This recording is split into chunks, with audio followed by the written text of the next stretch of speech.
Thank you. Thank you.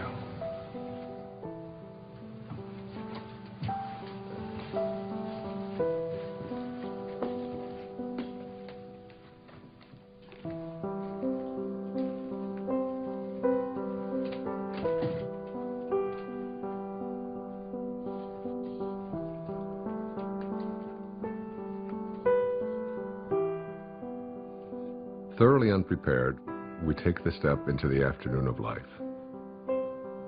Worse still, we take this step with the false presupposition that our truths and our ideals will serve us as hitherto. But we cannot live the afternoon of life according to the program of life's morning. For what was great in the morning will be little at evening. And what in the morning was true, at evening will have become a lie.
Got him looking on that one, too. They rotate up at the outside. The fence is just getting in the zone.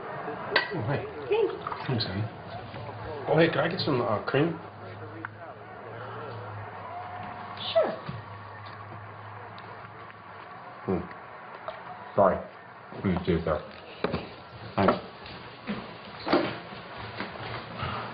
Okay, we're all packed. I got the snacks, got Jason's prescription, boarded the dog, car payment, called the neighbors.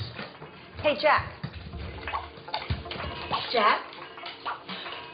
Jack, I need you to turn off the video game and come downstairs and have breakfast. We're going to leave in a little bit. Let me just finish this level. Okay, fine, but then we're unplugged all weekend, got it? I don't even know what that means, unplugged. It's a very sad commentary on our life. Hey, sweetie. Time to get up, sweetheart. Is it tomorrow? It is tomorrow. It is, and we're going to go on vacation, and we're going to have so much fun, but we got to miss the traffic, so let's get going. Gotta get up, monkey. Okay, off you go.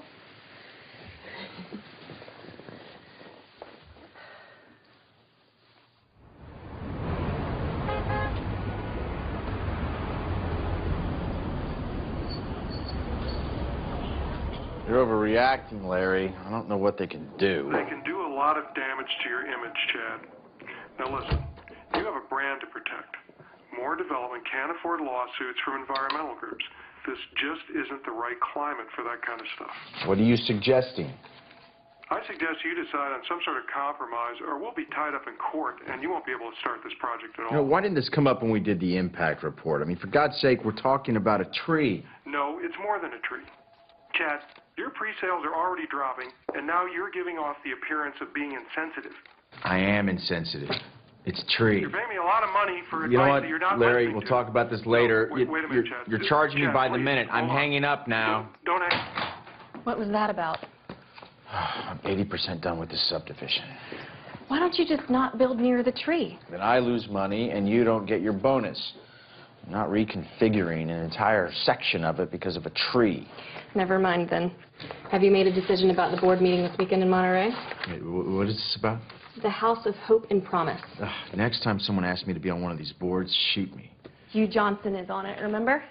I went to great lengths to get them to ask you to be on it. Yeah. If Hugh Johnson's on the board, I'd better be on the board. In case you've forgotten, the House of Hope rehabilitates homeless families. I have put all of the information in this file for you. You can catch up on their mission in the car on the way there.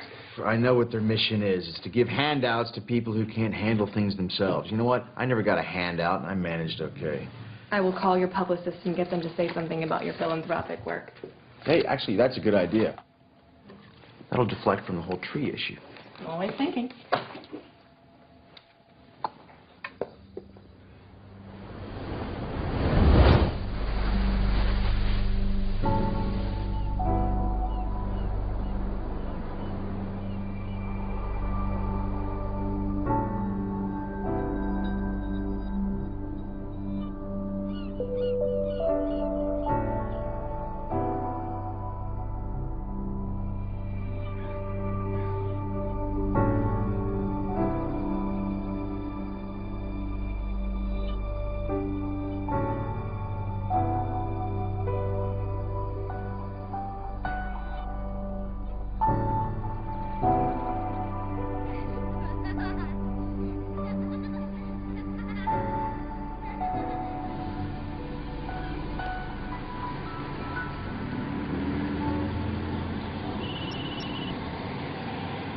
And I need to find where the director's cottage is, so. Hello? You gotta get a new van, bro. Yeah, what happened? If you see Well, my name, it's kind of hard to hear you. The reception's shoddy up here. What do you mean they're reconsidering? You're kidding, right? Well, you're my agent. You're too violent. What does that even mean? I don't make slasher films. I make art. You got to convince them of that. Do they even know the talent we have on this? You got to find a way to get them. Look, he shook my hand. He looked me right in the eye, and he said, "This is a go project. I want to do your film." Yes, because if the money doesn't come through, I'll have to scramble to get another investor. I thought this was a sure thing. Excuse me, coming through.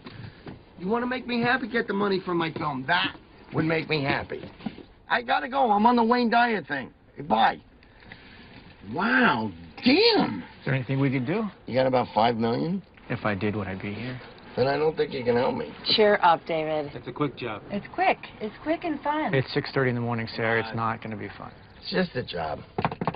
Nothing artsy. We'll get them their footage, and then we're out of here.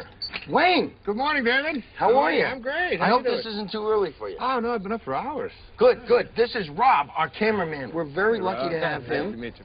Ron does sound. Hey, Ron, nice to meet you, my And friend. this is Sarah, my production coordinator. Sarah. She's Pleasure. very resourceful. Great. If you need anything, just ask her. Got it. So if you're amenable, I thought we'd head down to the social hall area and then set up down there. Let's do it. I'm ready. I've been ready for hours. Yeah. Oh, let's do Grab it. your cape. Let's go. Super. After Do it. you, Doctor. All right. All right. How'd you sleep? I slept great. Oh, is there I'm anything? excited about this. Is there any expectation I should know about? I have no expectations. I'm totally in your hands. Whatever you want to do, I feel sorry Okay. for you, Dr. Dyer. We're sorry you said that. I'm just going to blot you a little bit there. You got a little shine. Okay. You can't go wrong at this place. Isn't it beautiful? It is gorgeous here. I'm sort of allergic to nature myself. Oh, I just love it. I'm so thrilled to be here. He looks good. You want less trees, more trees? How's that looking? Sure, that's fine. You know anything about the history of this place? Have you looked into it? Not really. We just go where they send us, you know. The guy who runs this is a fascinating guy. He was telling me about the history of it. You know, I can't hear him. Really a magical place. It's you know, it's. Can you say that again? I'm sorry. It's a magical place. I got him.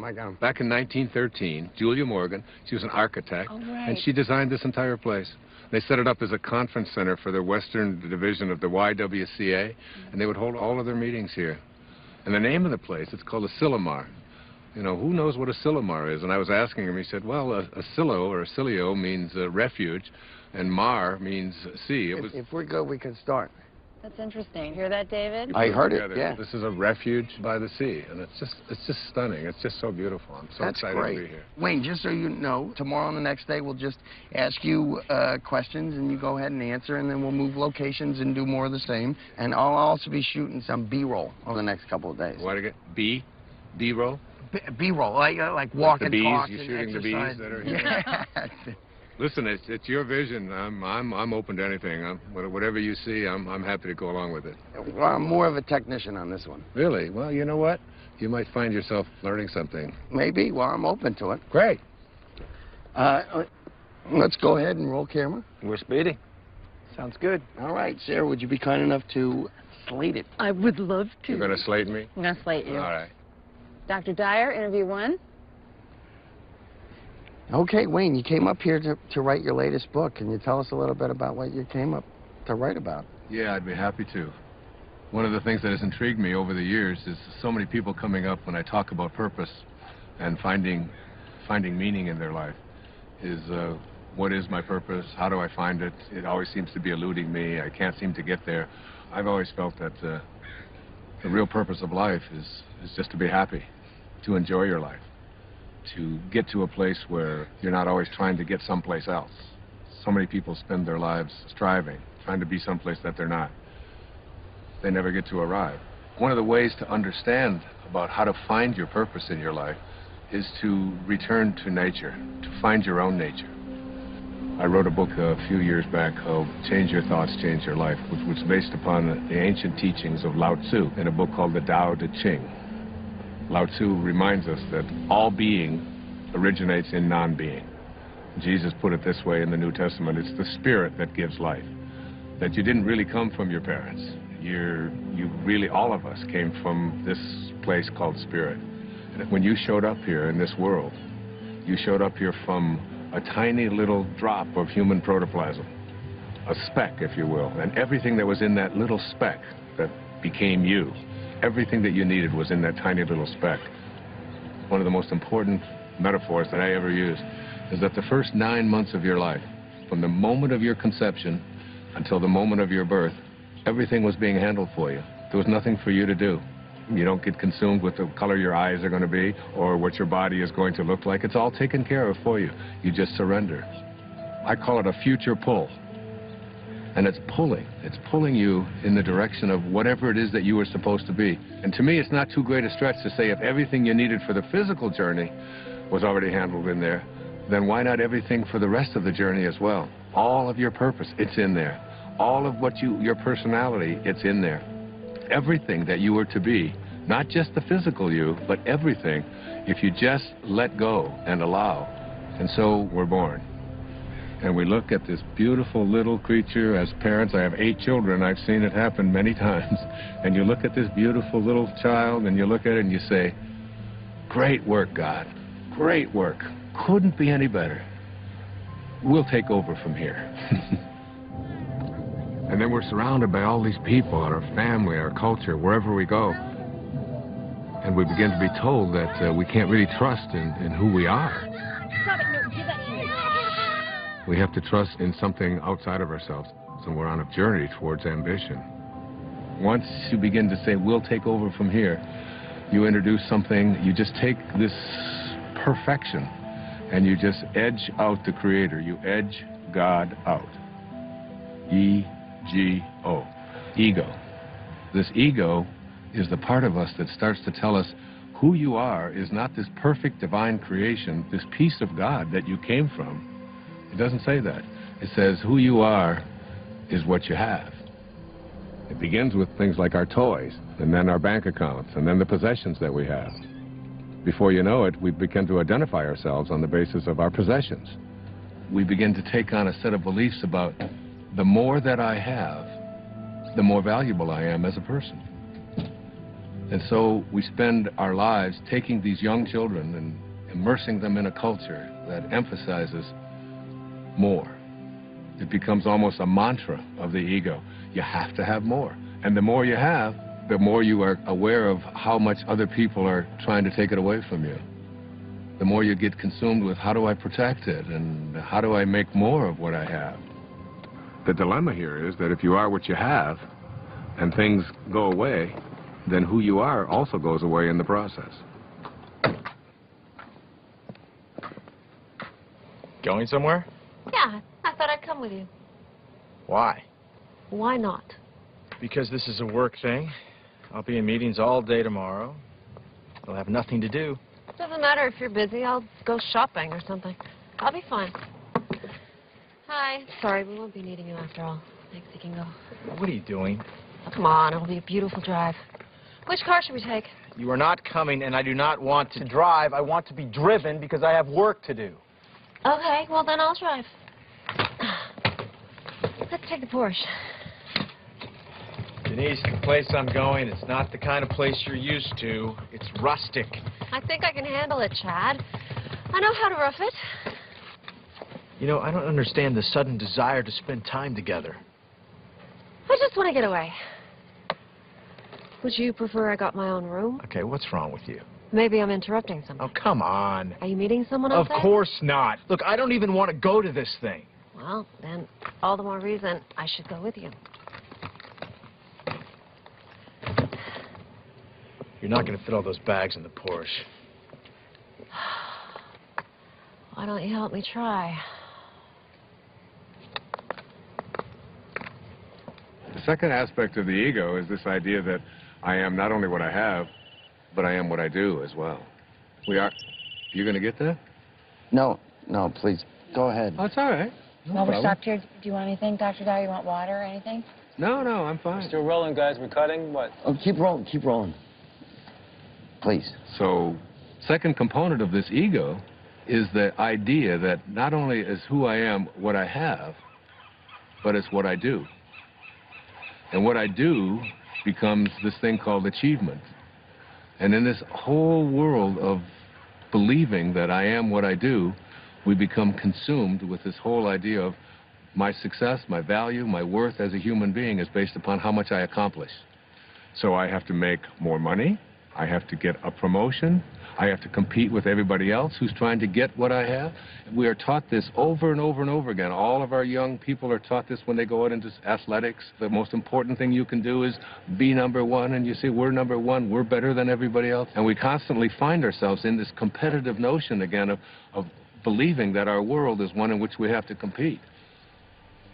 That's what the ego says. Now, the third aspect of this is the idea that I am what other people think of me. That is, I am my reputation. Particularly, this is relevant for young people who are taught that you have to dress the way other people think, and if other people don't like you, then there's something wrong with you. If you're consumed with that, then you're going to be something different every time you turn around. Now, this is particularly relevant with women, especially in relationship to the family. Women are often taught in our culture and our society that the only way that you can fulfill yourself is by how you relate to your family, to yourself as a daughter, to yourself as a mother, to yourself as a grandmother. And while these are very important and creative aspects of every woman's life, if that's the choice that they make, it's not necessarily the only thing. And many women feel that deep within them that they have a calling to accomplish something great, to make a contribution. And oftentimes we'll put it aside.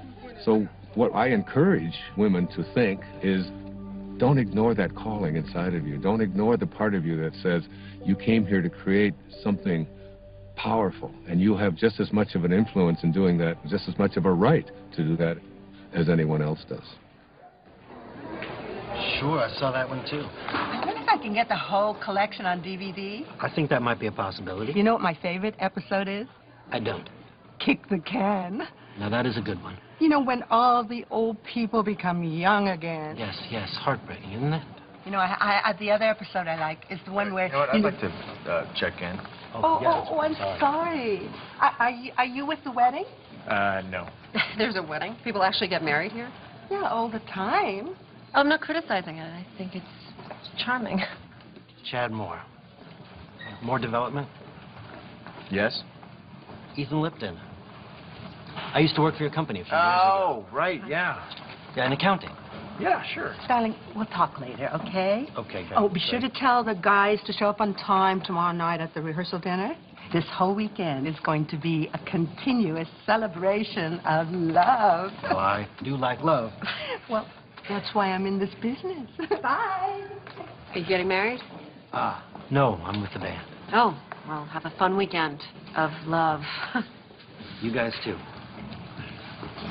Do you remember that guy? Not at all. Hi there. Hey, see, I'm checking in. The house of something? Promise and Hope. Promise it. Chad Moore, I'm on the board. Welcome to Asilomar, Mr. Moore. We have you in North or Longviews. If you go out the door and to your left... My wife has joined me unexpectedly, so could we get one of the larger rooms? You don't have to tell him that. Well, they weren't expecting you. You were unexpected. One of the nicer rooms would be wonderful. Thank you. I'm not used to camping. Camping. That's funny, Dave. Let me see what I can do for you. There's so much stuff we can do. Oh, that'd be cool. Where are the kids? Huh? Oh, Ethan. Whoa. Jack, Ethan, come over here. Come on. Come on. Get over here. Come here, troopers. Take you and you go with your mom. Stand on my toes. Yeah, and also something away from all the noise would be nice. I do have a room on the first floor in the lodge building. Yeah, No, something higher. Of course, Mr. Moore. Do have a room on the second floor. Higher than that, please.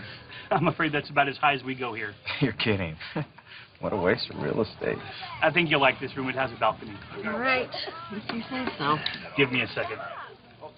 Give that to your mother. Give that to your mother. You heard her. Hand it over. I said we were going to be unplugged this whole weekend. Do you guys just want to go home? No, we're not going to go home. It's no fun. Come here. Stay with me. Here, jump on my feet. Jump on my feet. I'll lift you. There's no way we can have all these meetings with these kids running around and screaming. Have a great stay. Look, I don't need to be having this conversation right now. I don't have time for this. I can't deal with this right now. We move into then the later parts of the ego, which talks about something called separation. And the ego has a very strong belief system that who I am is separate from everybody else. And then another component of the ego teaches us that I'm also separate from everything that's missing in my life, from all the things that I'd like to have. And then finally, the ego teaches us the most egregious error of all. It teaches us that we are separate from God. And one of the simple constructs that you learn in the afternoon of your life when you shift into the meaning phase of your life is to realize that you came from a source. We can call it God, we can call it Tao, it doesn't matter what we call it. And that this source is everywhere. There's no place that it is not. It must be because it creates everything. Everything comes from this source. Then it must be in me. If there's no place that it's not, it must be in me. And if it must be in me, it must also be in whatever it is that I feel to be missing from my life. If you know that, then in some way, everything that's missing from your life that you would like to have, you're already connected to it in spirit. And all you have to do is figure out a way to align yourself with that and have a knowing that you're already connected to it. You just have to bring it on its way in the way that you think and process. What was that out loud? Yeah, you just said that out loud. Sorry. That's okay. It is intense. There's no question about it. It's very intense. Please continue. Okay. I was saying that as we move into the afternoon of our life, we take the same ego constructs that we learned in the morning of our life, which is all about competition, winning, being better than everybody else, and we try to apply these same constructs to the afternoon of our life. And what happens is we end up living a lie. For what was true in the morning, in the evening, has become a lie. The problem is we don't really know how to move into the meaning phase of our life. This is when we have to learn to go back to those first 9 months, from the moment of our conception until the moment of our birth. Lao Tzu speaks about this in the Tao Te Ching. Let yourself be lived by it. He says that the Tao does nothing. It's leaving nothing undone. This is where we have to get to a place where we can surrender and have a knowing that we're not alone and that we're going to be guided and that we have a nature and that we can trust in this nature. It's not something that we have to always be struggling with. It's not something we have to be in charge of. Literally, think about it. Let yourself be lived by it rather than you taking over. But as we move into the meaning phase of our life, what's happening is we begin to think about fulfilling a dharma, fulfilling a destiny, fulfilling something inside of us, a calling that only we can feel inside of us. No one else can tell you what that is. But if you feel it and you know it, winning and being ahead of other people takes a back seat to feeling fulfilled and living your life on purpose.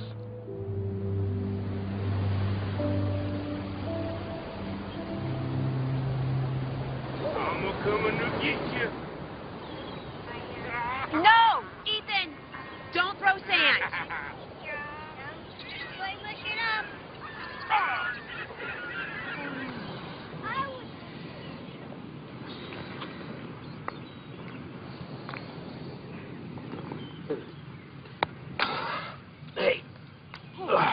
Anything to drink? Juice box? Sure. I'm gonna go back and get some more sunscreen. Really? We got clouds. No, they can still get burned. Okay. You gonna walk back? Yeah, I'll be fast. Well, we can wrap it up here. No, look at them. They're having so much fun. I don't want to drag them away. I'll be right back. Okay.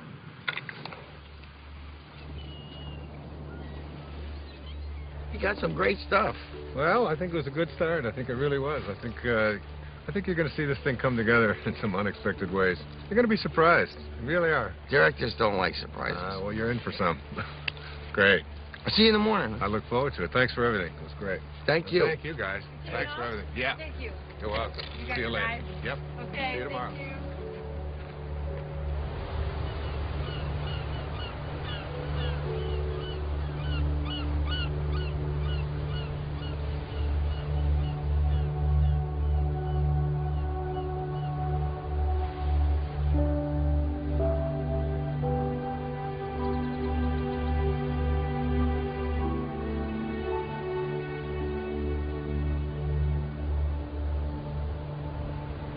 Amazing, isn't it?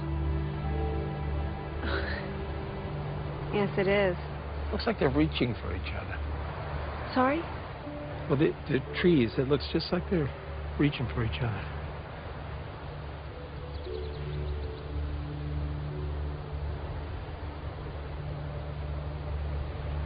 Yeah, you're right. It does. The whole place. It's like a different painting every day. You know, you're very fortunate to work here. I know. Hey, you want a lollipop? Excuse me? It's root beer. You like root beer? Actually, I do. It's root beer, but with a little bit of licorice. Thank you.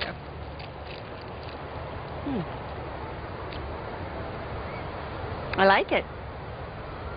I like everything about this place. Like what? What do you like about it?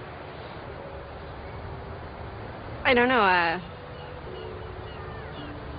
it's just, it's so beautiful. I can't describe it. In words, yeah. I guess so. I mean, words versus images. Images? Pictures. No, don't do that either. I used to. When I was in college, I used to drive down to the beach and I'd sketch for hours. Oh well, doesn't matter anyway. Oh well.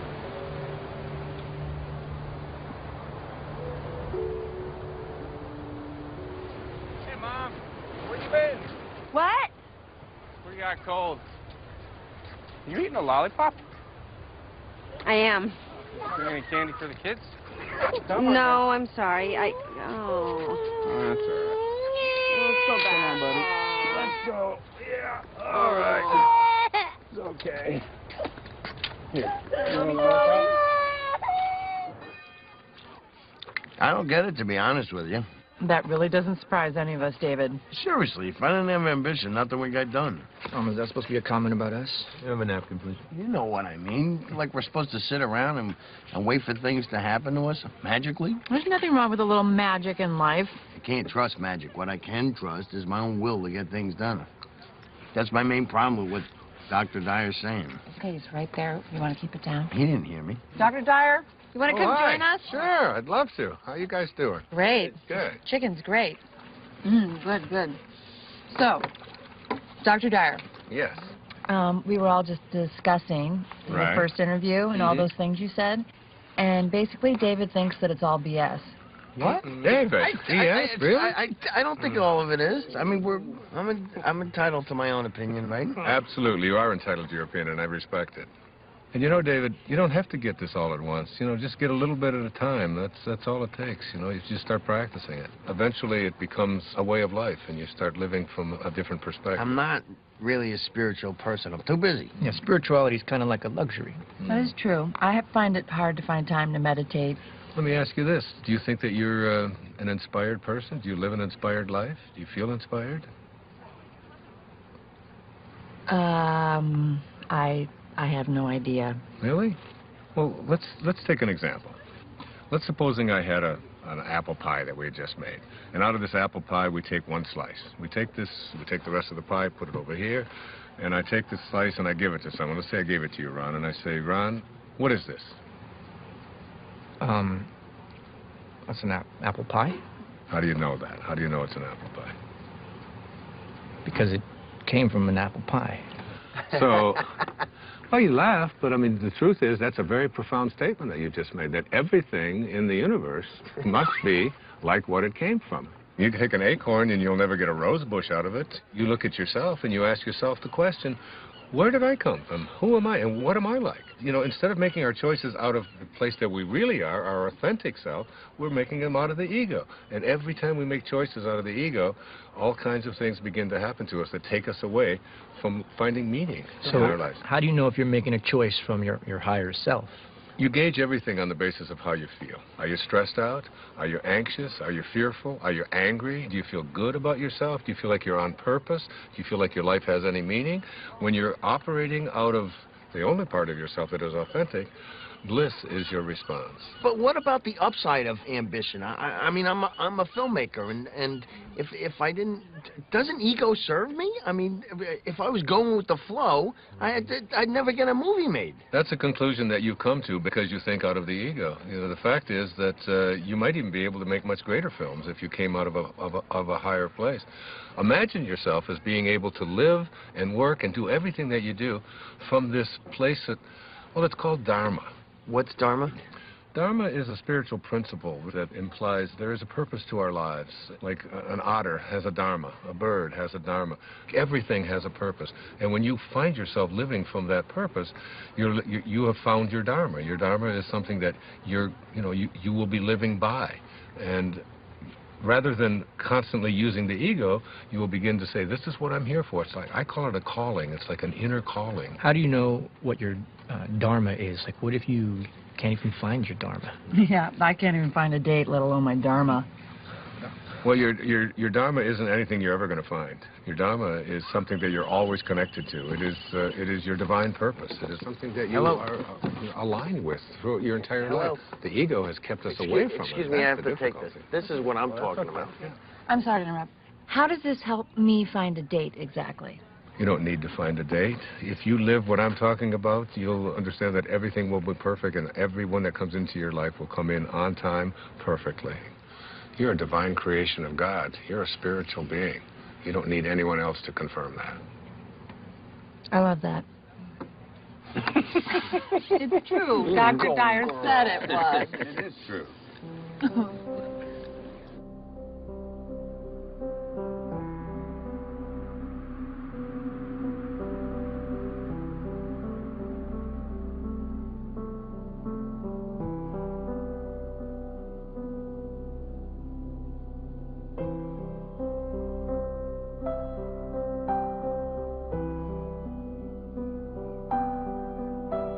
You know, I don't want you to think that I don't appreciate what you're saying. I do.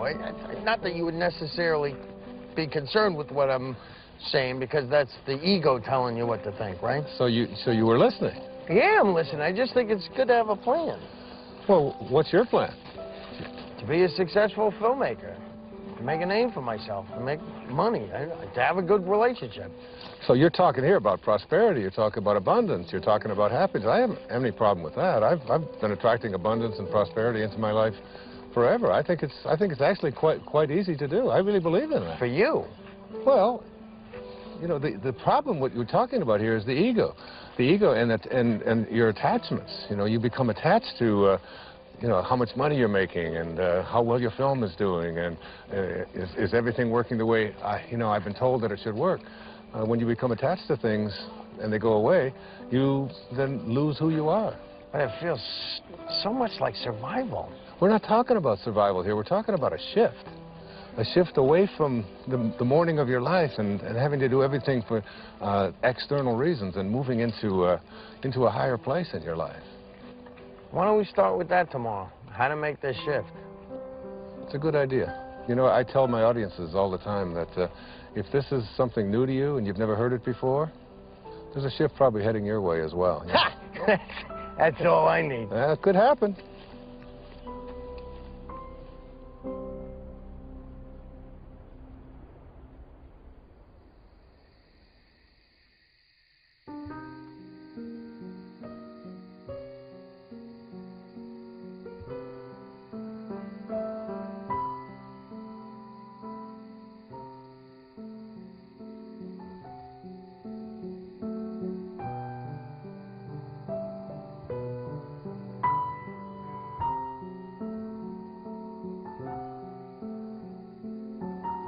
When great thinkers talk about union with God, there's this theme that comes through. It's about being in silence. When everyone else is asleep and there are no distractions, when you feel yourself alone with Source, this is the time when you are closest to Source. Being alone with Source is not just about feeling good, it's about a new awareness of my own divinity and what it's capable of achieving.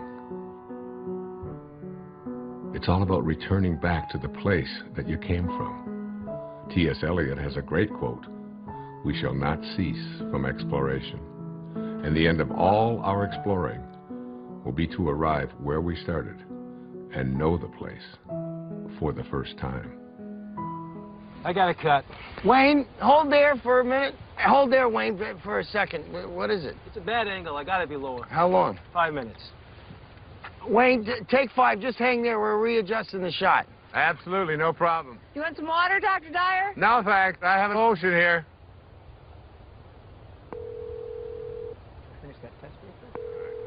Hi, you've reached the office of Alex Chase at ICM. Please leave a message for Alex or Jason at the tone. Thanks. Alex, it's David. Call me back when you get this. I'm getting a little antsy. I think we should have heard by now. What did the executive say? Do you know anything? And why haven't I had a meeting yet? See the difference? Yeah, call me back. I'd appreciate it. Ooh. Wayne Dyer interviews day 2. Rolling. Okay, we'll start with the transition from ambition to meaning. Great. It's a good idea. I can give you an example from my own life. It might be helpful. When I first started writing, I was very blessed to be considered, quote, successful. My motivation very often became how much money was I going to make on this book? What was my next contract going to look like? How many weeks did it appear on the New York Times bestseller list? What position was it? Did you get on the Tonight Show? Did you get on the Donahue Show? Hold on, I'm confused. Yeah? Yeah, if you were a success, who cares what was motivating you? Well, I guess you begin to change your definition of what it is that constitutes success. I mean, success can be identified in those terms, and there are other ways to look at it as well. But there's people listening to you. I mean, where would you be if you didn't initiate it? I mean, it got you started, right? I'm sorry to interrupt. Are we switching to a Q&A format? I'm just curious. Sorry. No, that's okay. It's a very normal question. It's a very common concern that people have. For myself, we talked about my writing, David, and yes, by all means it was successful, but there was a part of me, inside of me, that said, there's something more for me. I was writing books about psychology, your erroneous zones, pulling your own strings, the sky's the limit. All of them were doing well. All of them were bestsellers. It was all. But inside of me, I was shifting.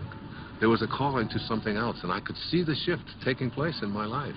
And the shift was, it was more in the direction of spirituality. It was more in the direction of higher consciousness. I began to become excited and thrilled by reading people like Krishnamurti, by reading people like Muktananda. And I remember going to my agent and I said, I want to write a book about how to take some of these great spiritual ideas. He said, no. You're going to write a book about sex. He said, this is going to sell. This is like Dr. Ruth has got one, but you're way better than Dr. Ruth. You know, and he's going on and on. And he said, and then I've got a second book for you, and we're going to do a 2-book deal. And you're going to write a book about how to make money. You know, Wayne Dyer's approach to making money. And I'd say, Artie, I said, I can't do that. I said, I have to write about it. He said, no, nobody's going to buy this stuff. He said, that's the airy-fairy stuff. That's out there. That's all that new agey stuff. He said, you don't want to. I said, but I have to write that. That's what I'm living. That's what I'm feeling. It's so exciting. And I remember submitting the proposal to him, and he said, all right, I'll send it in. And they reluctantly, they didn't give me much of an advance at all because they didn't even believe in it. But off I went. There was a strong inner kind of feeling that I had something greater to give. I had something that I had to do that was beyond just going through the motions, just doing what I had already mastered, what I knew how to do. I remember when I made the shift, even though there was a little bit of fear, I remember feeling probably the freest that I'd felt ever in my life. I wasn't motivated by whether people are going to buy it, how much money I'm going to make, whether people are going to put me on a bestseller list. Those became external kind of factors. Those became things that started to chase me rather than me chasing it. Basically, I think, David, what I'm trying to say to you is that you get to a place in your life where you start to be guided by something that's larger than yourself. Just stay aligned with what you're here for and stay in harmony with Spirit, with God, with Source. Stay there. And as you stay there, the meaning phase of your life begins to take over. And once you cross over into the afternoon of your life, it's impossible to go back. Wait, Monday? You can't keep telling me Monday. If it was coming through, it would come through like 5 Mondays ago. Well, we can take a pause here for a second. You are not telling me this right now. What do you mean? They're replacing me? You don't know what to tell me? This movie meant everything to me. I bought them this movie! It's my movie! This movie meant everything to me! Damn it! Okay. This would be a great place to break. Is he okay, you think? I think he's going to be fine. Let's just call it lunch. Everybody get something to eat, okay? And then, as soon as Lunch is 1/2 hour. If anybody is interested in Lorraine County project, please. Hey, you up for a late game of golf? Oh, absolutely. Okay, I'll reserve it. Thanks. You know how long this meeting's going to last after lunch? I don't really know. I think they're saving some of the big items until the end. Like what? Well, they're $1 million down in the San Francisco project. The contractor underbid, now they're over budget. You know what? Listen, you can catch me up on all that stuff this afternoon when we play golf. You're not coming back? Oh, no, I am. I'm going to try. I just got a lot of work to do. See you later. Okay.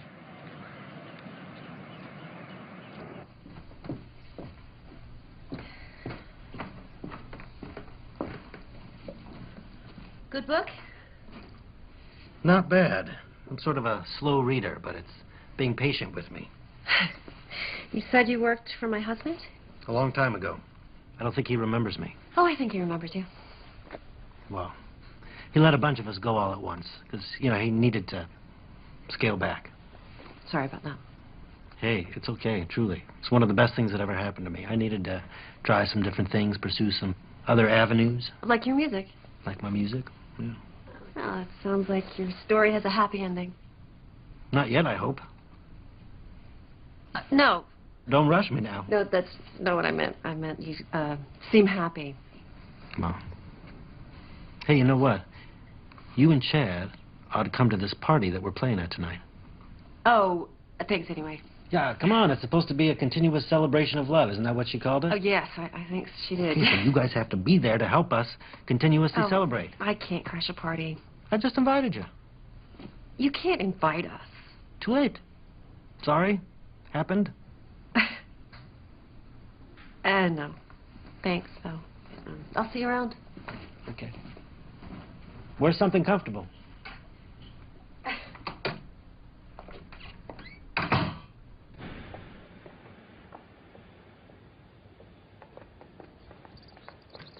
Denise. Denise. Hey, slow down. Stop! Oh, hi. Why didn't you stop? I didn't see you there. Where are you going? I was going into town. I thought you were in meetings all day. I was. But, I'm bored. Yeah, well, if Hugh Johnson can do it, you can do it. No, I'm not cut out for this non-profit thing. So. Oh, Chad, you just gotta fake it. No, I'm coming with you. What? I said I'm coming into town with you. Honey, I love you, but I don't enjoy shopping with you. I need some me time. I thought we were supposed to spend time together. right? Look, Denise, I'm not kidding. I cannot take another meeting. I'm coming with you. Whatever.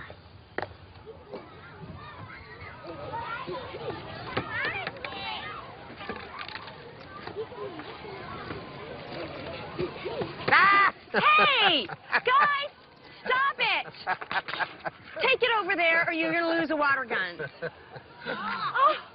Oh, they got you all wet. Oh, it's no big deal. It's just water. Water is soft. Don't give it another thought. It's great. I am so sorry. Don't be sorry. I've got 8 kids of my own. I've got grandchildren. You know, these things happen. Things get messy once in a while. It's fun. Well, thank you. That makes me feel a little bit better. I always see it as an opportunity to sort of practice what I call non-interference. Oh, I wish I could do that. Oh, you can. Of course you can. Really? I mean, I'm their mother. Isn't that a little irresponsible? I don't see it as irresponsible at all. I think parenting is not about having children lean on you. It's about making leaning unnecessary. Yeah, they've got a compass. Let them follow their own compass. What would I do with myself if I wasn't interfering? Oh, I don't know. Do you ever think about music or art or something like that? How'd you know? Know what? Nothing. Thank you. It was really, really nice talking to you. Well, you too. God bless you. Namaste. Namaste. All right, guys, come on. Time for lunch. I don't want to eat. Me either. Before the air feed us. Just come and eat when you're hungry.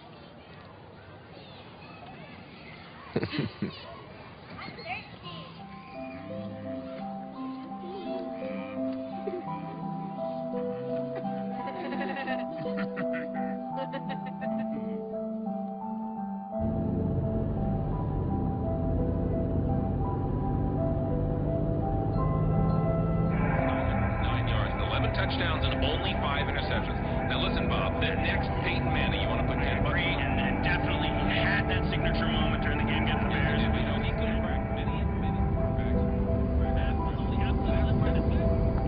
On Tuesday, 5.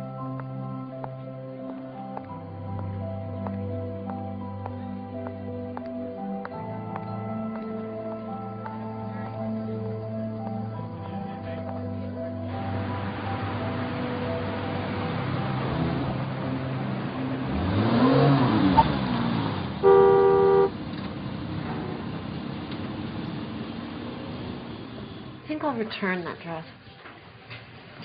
The one you just bought? The red one. I waited 45 minutes for you to decide if you were going to buy that. I don't think I like it. Then why'd you buy it? Actually, I think I already have it. It took you an hour to buy a dress that you already have. This is exactly why you shouldn't come shopping with me. Oh, I've got an idea. How about if we just not talk to each other at all?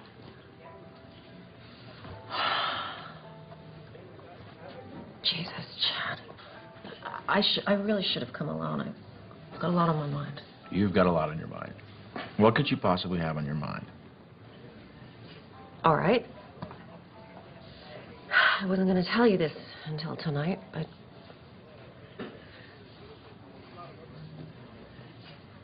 What? This weekend is a write-off for you, right? Because you're on the board of that charity. Right. You're about to have another write-off.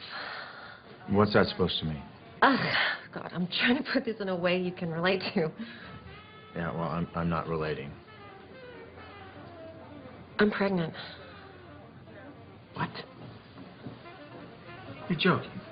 No, I'm not joking. I don't want kids. I know. I didn't either. But this just happened, and I thought, I don't know, maybe it's time for change. You know, that we should experience this thing that everyone says is so wonderful. You know, maybe it's time to stop being so selfish and start thinking about something other than... I want to be selfish. I like being selfish. I like our lives. We come and go when we want. We're happy. Oh, you think we're happy, Chad? I don't know if we're happy. I mean, God, you're always at work. We never see each other anymore. I'm always at work because I need to buy you the things that you want, Denise. Cars, clothes, houses, everything you want. But still, it's not enough to make you happy. Please, keep it down. I want this baby. I think it could be the most wonderful thing we could do with our lives. Come on, I get what this is about. This is about you feeling like you haven't done anything in your life. So you think you need a baby to feel validated. Well, you know what? I don't. I worked my way up from nothing, and I will not sacrifice our lifestyle so that you can indulge in yet another distraction. Wow. A baby is not a pair of shoes, Denise. I know that, Chad. You are so cruel and you're so mean. God, you used to be fun. What happened? You planned this, didn't you? It was an accident. Sir, I'm going to have to ask you to leave. Please. It can happen. How could you do this? How could you do this? Thank you so much. Thank you for making this the tender, precious moment that everyone Tender, precious moment? We don't have tender, precious moments. we You know what we did have? We had a prenup, an agreement. You signed it. No kids. I know, and I changed my mind, okay? People can change. Well, you know what? I didn't change my mind. Well, what are you going to do about it? Divorce me because I'm pregnant? I might. As a matter of fact, I'm definitely divorcing you. Will you please shut up? I'm definitely fine. I don't care. Go ahead. I'm better off raising this baby without you. Good luck. You signed that prenup. You won't get much. I'll make sure of it. I hate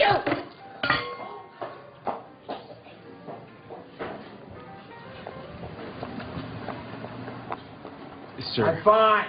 I still need I'm you. fine. Sir, I am still going to have to ask you to leave. Oh, I'm leaving. Don't worry about paying. No, I am definitely paying for this meal. Please, sir, it's not necessary. Oh, she's got my wallet. Hey! You took my wallet, you kleptomaniac! You left it in the room, you moron! I'm calling my lawyer. I'm calling my lawyer right now. Really? How are you going to do that without your precious phone? Hey, come back! Come back!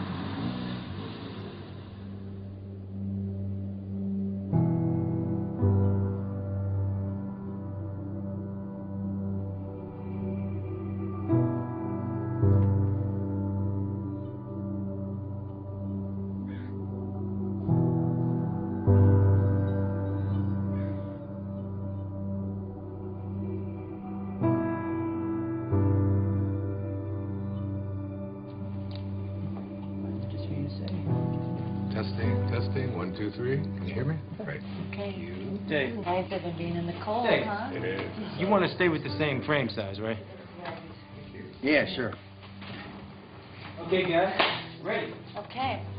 Crossing. Okay, Wayne, can you just shift your chair just a tiny... Sure. How's that? Oh, perfect. Okay. Perfect. Okay, so we good? We are good. All right. David. We're rolling. David? David, why don't we take it from where Wayne was talking about the shift?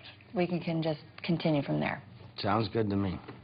Okay, this shift, this movement from ambition to meaning, from the morning to the afternoon of your life, generally it's preceded by what we call a quantum moment.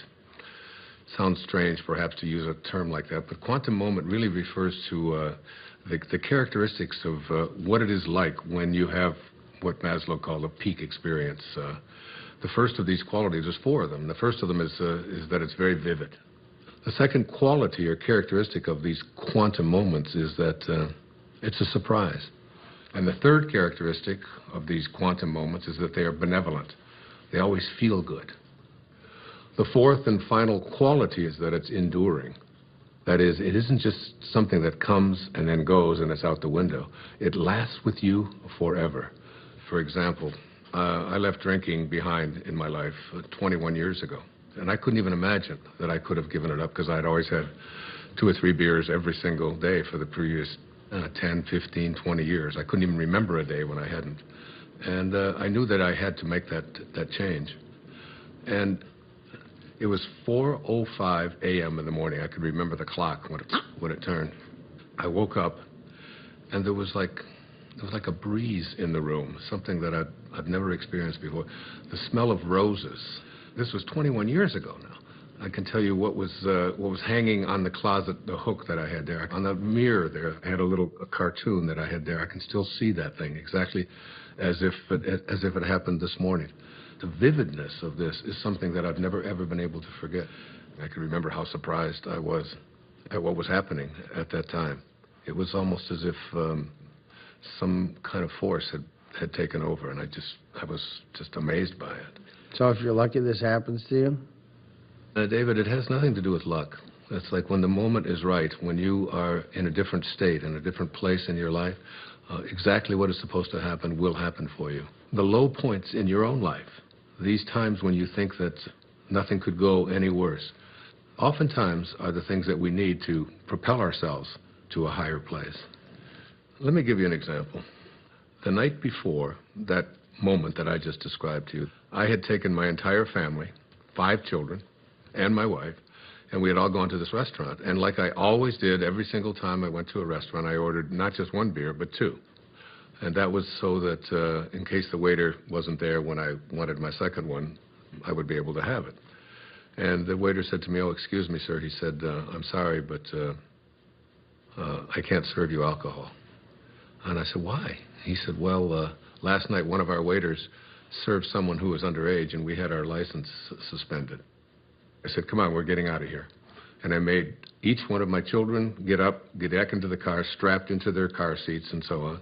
My wife, who, God knows, had so much to do, and it was such a hardship for her. But it didn't seem to matter to me at that time, because I wanted to have my beers, and I was making myself more important than everyone else. And we drove off and went to another restaurant. And I can remember thinking that night as I went to sleep how ashamed I was. My wife tried to talk to me a little bit about it, but I would have none of it. I was right, and that's just what the ego always makes you. It makes you right. And that night, that experience that I had at 4:05 a.m. the next day, not only did it get me off of alcohol, it probably saved my life. It transformed my life in so many different ways. And it was all because I was open to it. You don't believe that? It sounds like more sitting around until some sort of epiphany comes to you. It's not about waiting around. You know, in the Tao, one of the great lessons that I learned is that it teaches us how to be soft, how to be flexible, how to not be always in control. One of the great teachings of the Tao says that let yourself be lived by it. But you didn't do anything. That's the whole point. That's the place you want to get to, where you just allow. In the recovery movement, it's called letting go and letting God. Allowing this source that is always flowing through each and every one of us to do and perform its magic. And that magic will always work in our best interest if we just surrender to it. If you could just stop interfering in your own life and just let yourself be done. If you can get to that place, nothing will be left undone. Everything that you need will be there for you.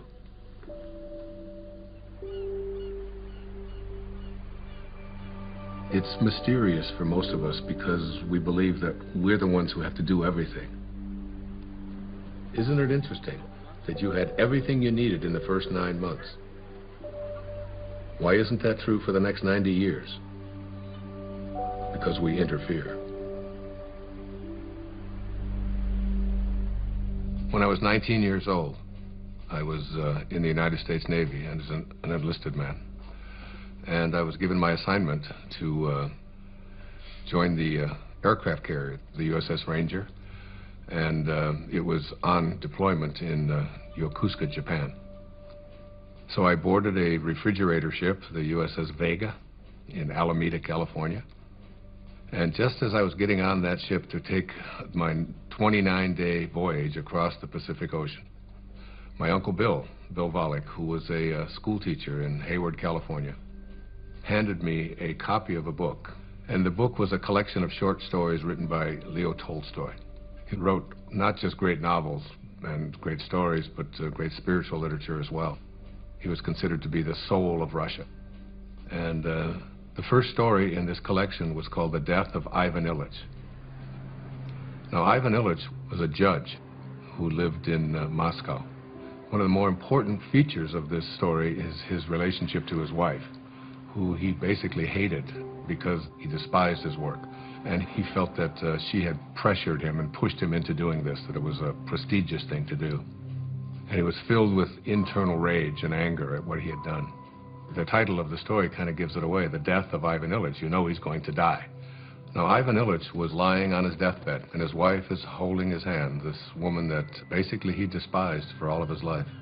And he looks up into her eyes, and his last words are, "What if my whole life has been wrong? and he died. I was very shaken and very moved by that.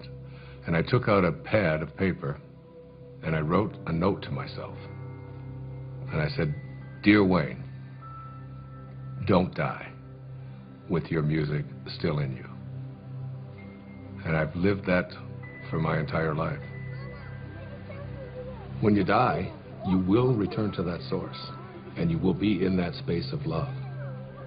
But the Tao says that you don't have to die to get there. You can die to the ego and live from that space of perfect love while you're here.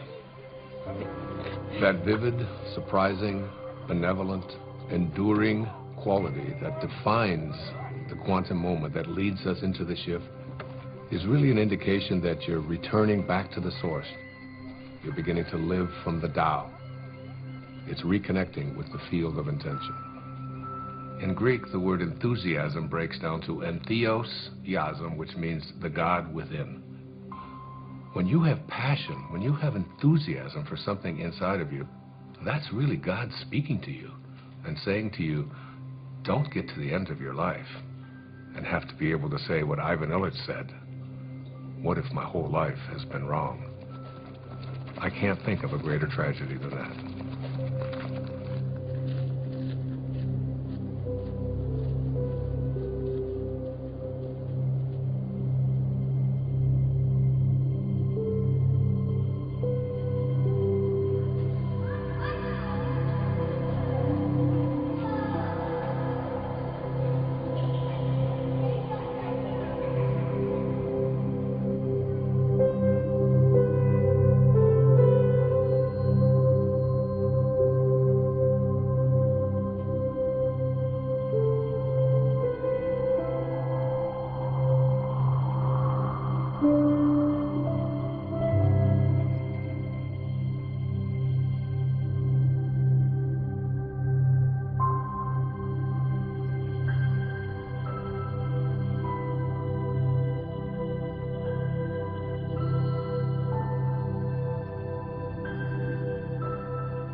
Hey, Mom!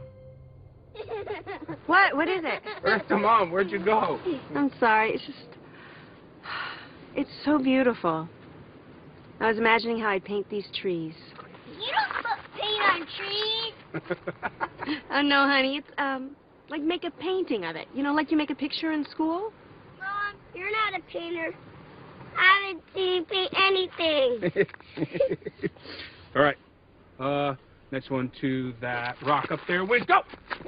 Go! Let's go get him. Let's go get him. Go, Wiz, come on! What did you do?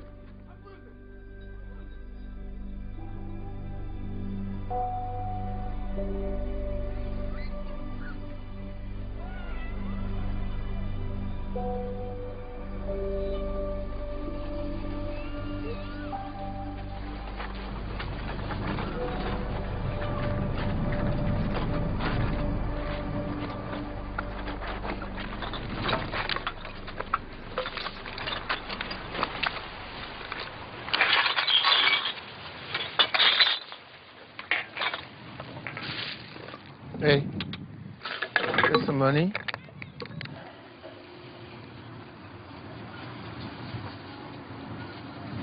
God bless you.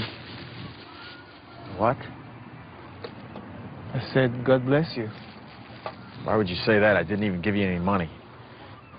You got any money? Not at the moment. What, you? I need to call a cab. Hey, here you go. It should help you. Thanks. Wouldn't happen to have a cell phone in there, would you? I don't need one. You make money with that stuff? I make good money. Where do you live? Over there. Over there. But my favorite place is there. Under that tree. That's my favorite. I know that tree. We're friends. It's a good one, huh? You know what you gotta do? You get some of these bottles, and you can make some money. There's a machine down there. You put the bottles in, and you make some money. Thanks. Maybe I can save up for a cell phone.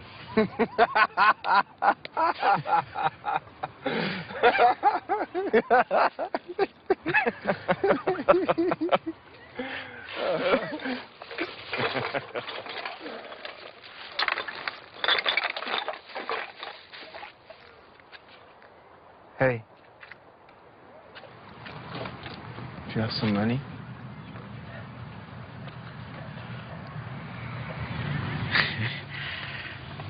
I do. I have 6 pennies. God bless you.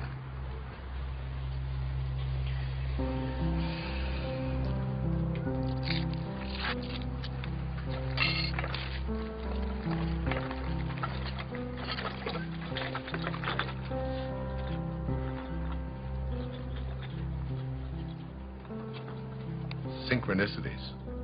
It's like a collaboration with fate. All of that becomes the norm, and the ego is no longer the driving force in your life. You begin to recognize that there's a powerful organizing intelligence that's in all things, and it's working with you and for you, almost as if you're making it happen by just being connected to your source. The destiny that appeared to be imposed upon you by something outside of yourself is no longer the relevant driving force in your life. You're connected to the source, and it's almost as if this divine organizing intelligence, God, the Tao, whatever you want to call it, it's almost as if it's saying to you, you play the music that you came here to play, and I'll be there to help you overcome any struggle or any obstacle that comes along. And it's not going to be a struggle because Source is supporting you. Yes, hi. Could I get a cab, please, to Monterey Motors? Yes. Thank you. Thank you very much. Bye.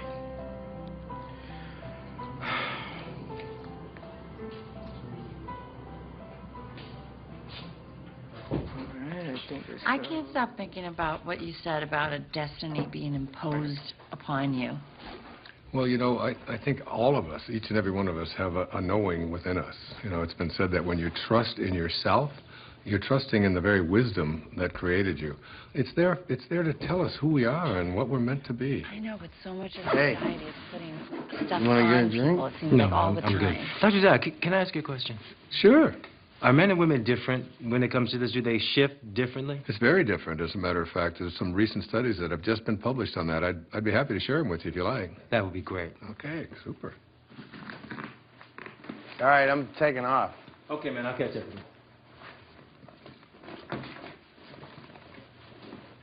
So there was this incredible study done. I've got it right here. It's called The Moment That Turns Your Values Upside Down. And there's 4 components to it. There's men and women before and after. Now, before one of these quantum moments, they were asked just to list the most important priorities of their life, from the most important to the least important. Now, for men, the very first and most important value that they had learned was wealth, the accumulation of money. It's not really that big a surprise, because we are taught as men when we're growing up that your job is to support your family, your job is to get ahead. The second most important value for all of these men was a sense of adventure, to go out there and, you know, conquer the world. Be the guy. Yeah, absolutely, be the macho guy. The third was achievement. You know, as men, we're raised to believe that you are what you do, what you accomplish, what you're able to create. The fourth is the idea of pleasure. You know, going out with the guys, getting as many dates as you can, having as much fun as you possibly can. The fifth of these is to be respected, all right? And we all know as men what that means, you know? You're not giving me any respect, man. And then you get out there, and when you're growing up and you're a kid, and if you don't get respect, you're having fights. Here are the top priorities of our lives, you know, be able to make money, to have a sense of adventure, to have, you know, to achieve, to feel pleasure, to be respected. That's basically the morning of our life. This sounds like my list. What are you talking about? When was the last time you had fun? Oh, do not even listen to her. I know how to have fun. Do you mind? I'm trying to hear Wayne. Go on. Thank you. I appreciate that. All right. So the second part of this study, which is the after. A quantum shift has taken place. Same questions, only it's many years later, and they followed this over a lifetime. And the number one value is spirituality. Spirituality. The number one thing. It has gone from making money to spirituality, which wasn't even on the list before. You can't even find it. I've got the top 15 of them listed right here. It's not even on there. The second one is personal peace, less anxiety, less stress, if you will. The third one is family. Now, family was on the other list, but it was way down before. Now, what happens after one of these moments, you begin to look around and say, what is it that's important to me in my life? And then the next is God's will. This is the one that says, I have a sense of purpose. And then honesty is the fifth quality. Not just honest that I don't steal, but how honest am I as a man, you know, with my feelings, with yeah, that's exactly right, you know. Those are the top qualities for men. So there's the before and there's the after. You can see what a significant change this is, what a shift has taken place here. Hey, everybody. Hello. Thank you. We are very glad to be here tonight. Steve and Lisa are dear old friends of mine, and so when they asked me about the prospect of our band playing at their wedding, I felt like I had no choice but to say, are you sure? Are you positive that's something you want to inflict upon your friends and family at your wedding day celebration? And Steve and Lisa assured me that that was exactly what they wanted to inflict upon their friends and family at their wedding day celebration. And so, here we are. You need a bossy man to love you, a bossy man to hold you close, a bossy man to dress and care for you, a bossy man to take control. You need a man with all the answers, a bossy man to run the show, a bossy man, he pays for everything, he never says I do not know.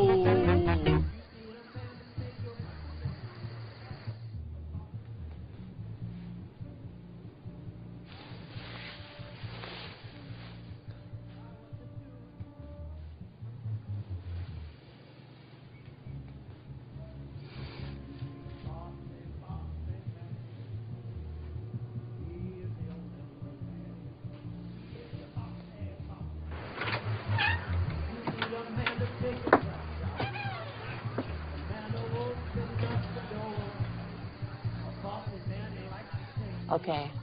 I know what you're going to ask. I can already tell. Yeah. What's the deal with the women? Bring it on. For women, it's even more astonishing. Before one of these quantum moments, the number one value is family. And it's not surprising because women are kind of raised in our society, in our culture, to be a good mother, to be a good daughter, to support your family, to take care of your children, and so on. The second one, which may surprise you, was a sense of independence, of feeling as if I would like to feel independent. Women are very conflicted. Yeah, makes sense. The third was career. Now, very often, women never even felt that they had a right to go for a career because they were obligated to be taking care of their family. And this is not a put-down of that at all. What we're saying here is that there's something more. The fourth quality for women was fitting in, having to be like everybody else and so on. Yeah. And then finally, attractiveness.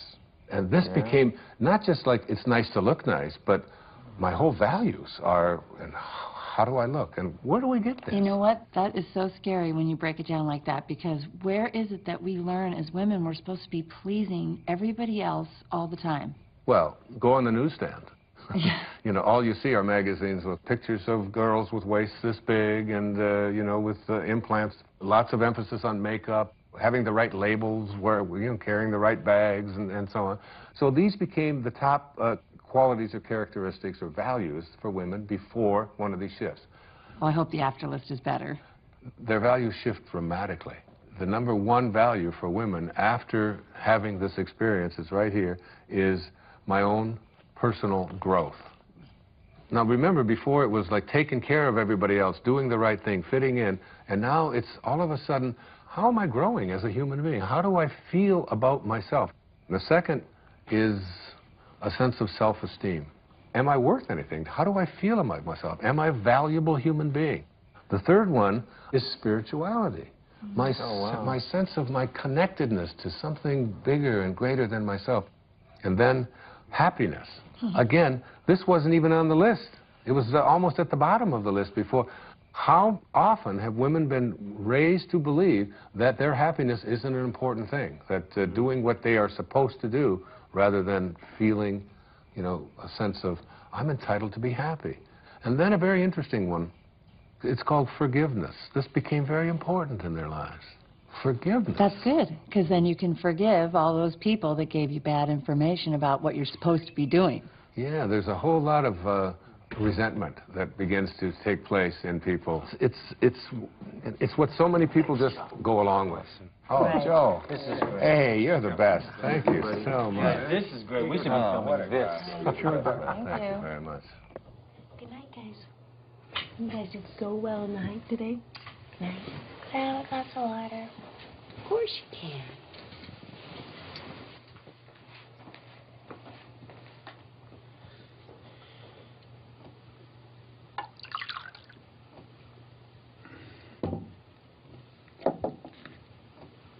Jason, what's this? This paper and pencil wasn't here before. I don't know. No idea.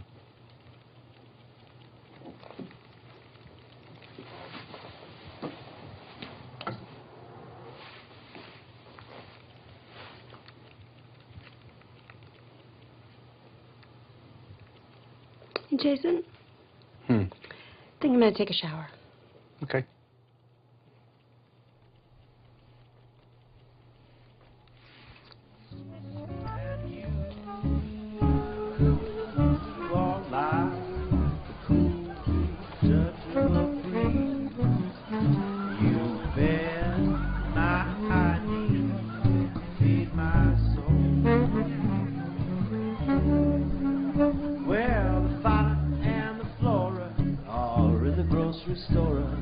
Someone's getting rascally and spry. Father says to Flora, I really do adore ya. Flora says, I know, tell me why. You are like one hot spot in the sun after a long winter storm.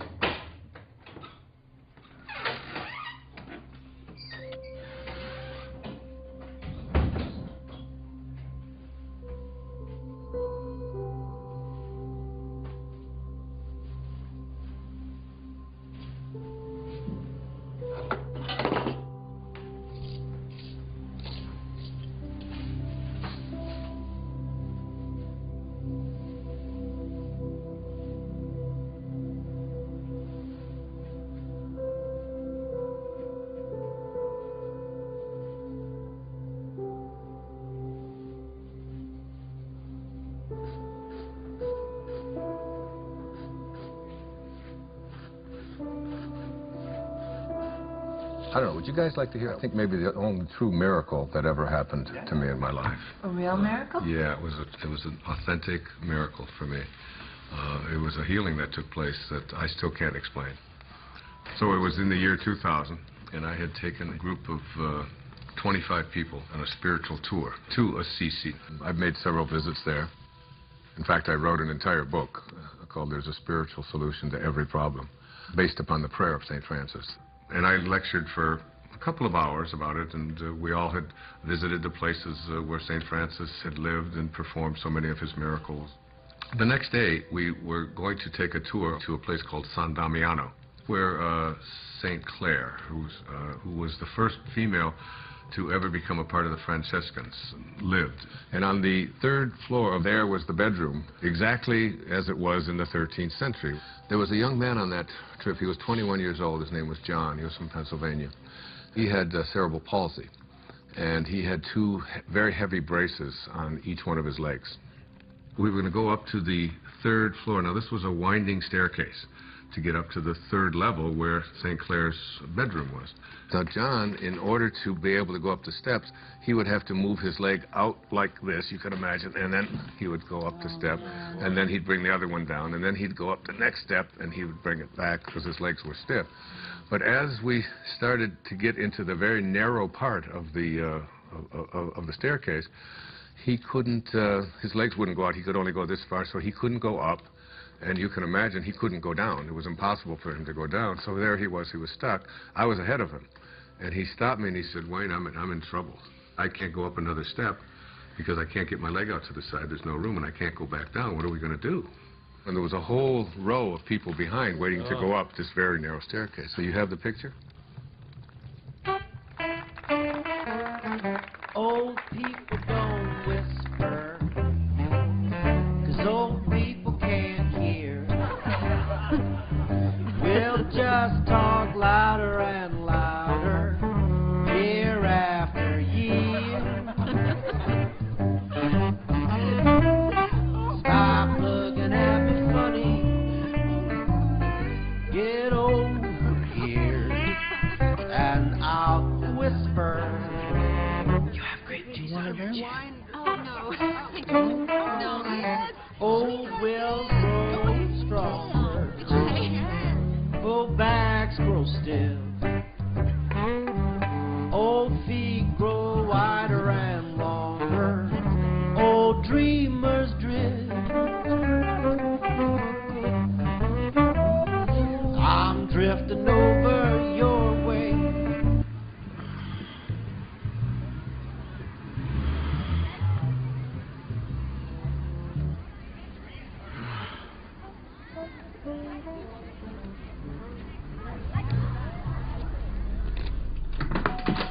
Denise?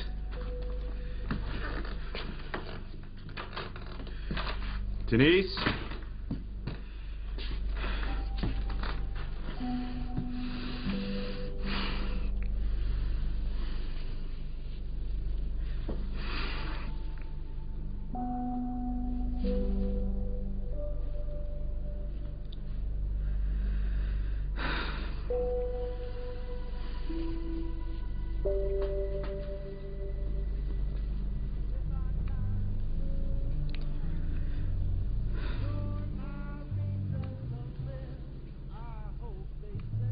So I said to him, without even thinking, "John, what I want you to do is just strap yourself on over my back and put your arms around my neck and just lean over, and I will carry you up these steps."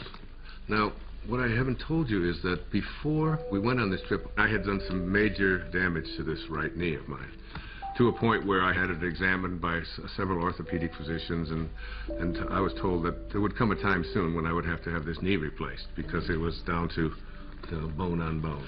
So as he got on my back, and now we're talking about 240 pounds or so, he went, I went about 3 steps, and I realized that my knee was about to collapse, and I was going to go straight down.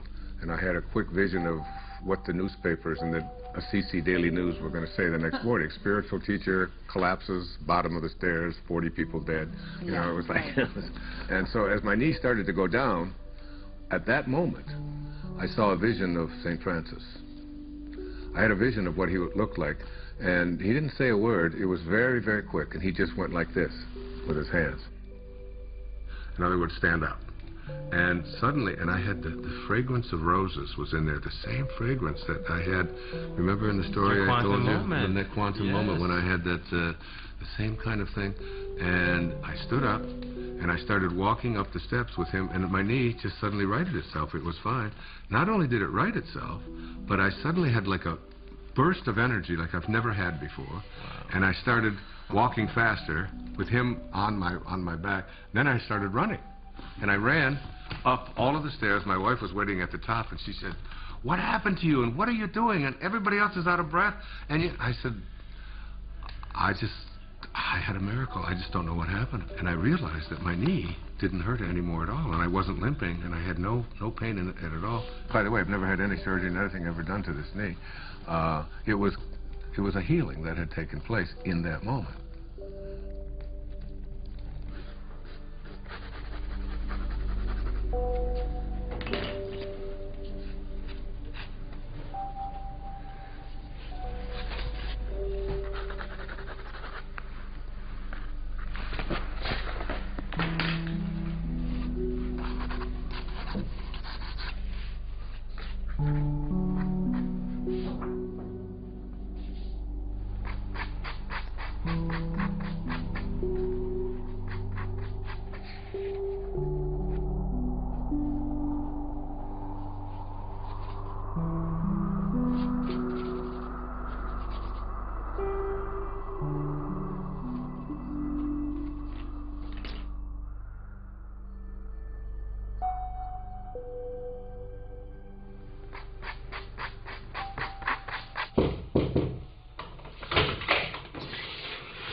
Hey, you coming to bed? Yeah, I'll be there in a minute. What you been doing? Oh. I thought you were gonna take a shower. I did. And your clothes? I was going to, and then I got distracted. Huh. What you been doing? Nothing. Are you all right? What do you mean? Well, you just seemed a little checked out today. Just wondering if anything was wrong, or... No, I'm fine. Don't worry. I'm a little worried. No. Can I look? Jason, no. Quinn, I just want to look at him. Jason, I love what you do. I just wanted to look. Can you please go? Quinn, I just want to... Just go. Please? No. You know, really, you're not very good anyway. Really, don't bother. Don't bother.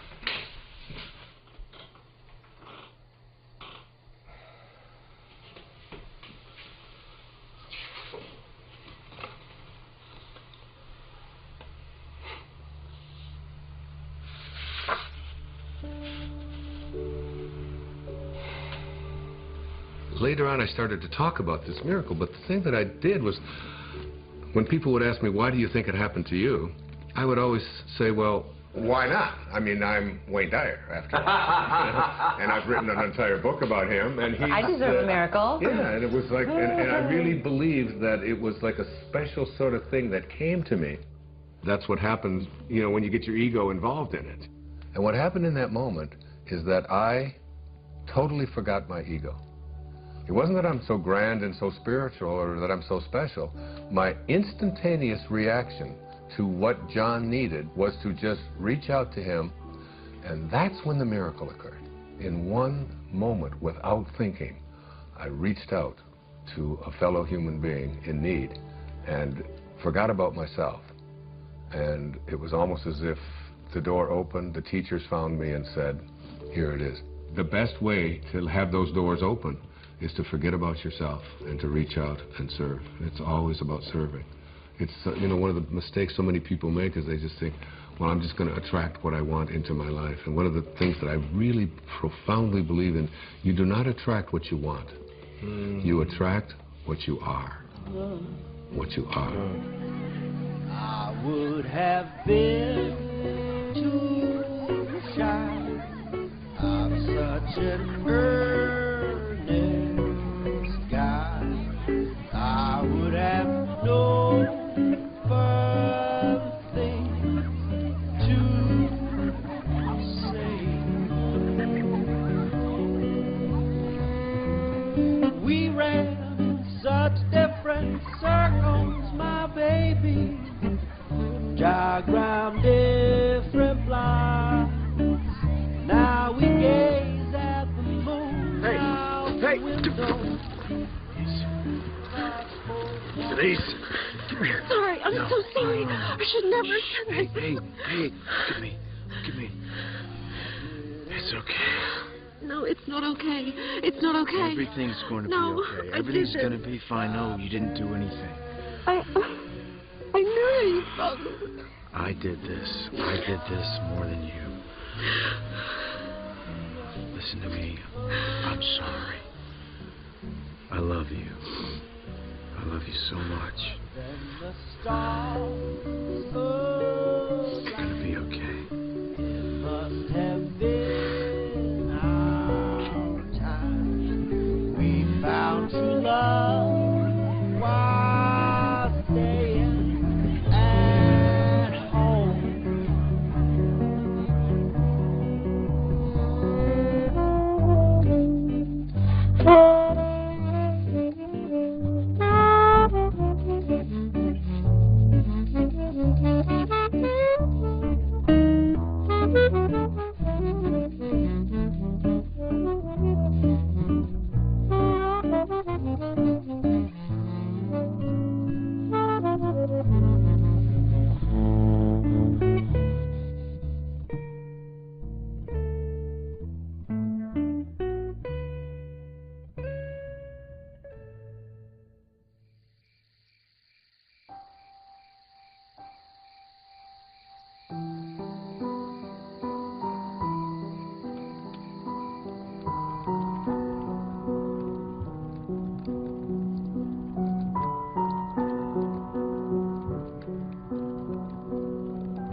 Don't stop. That was great. Thank you. What brings you out so late? Or I should say so early. Just couldn't sleep. You having trouble with the filming? No, that's fine. Filming's easy. It's my business I can't handle. Hey, do you know chopsticks? I used to.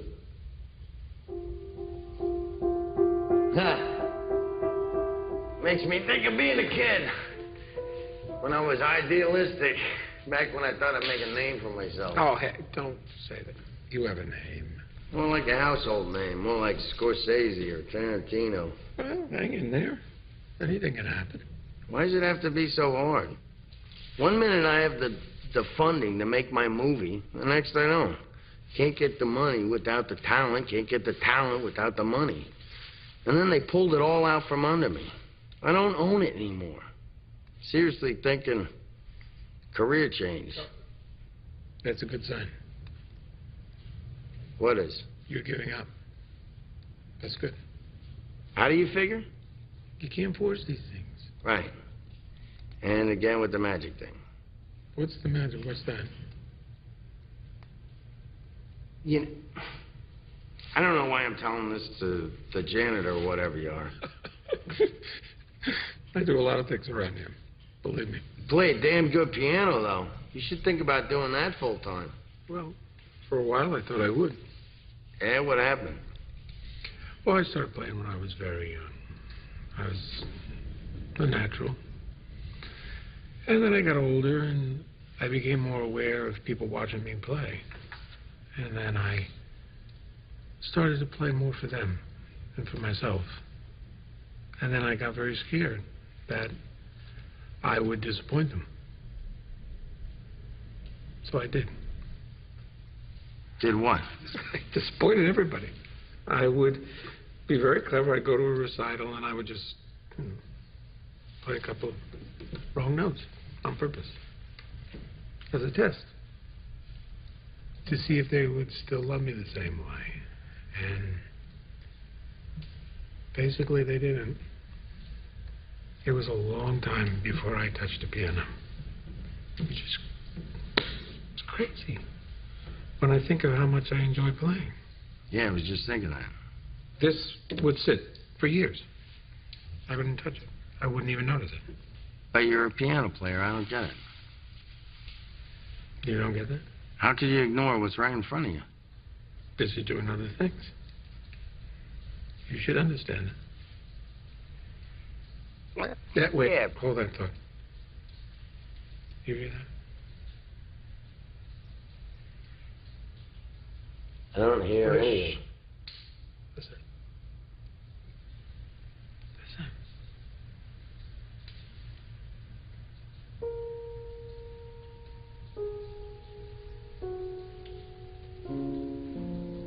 That's nice. I like that. I like that too. You making that up? Yeah. Well, no, sort of, yeah.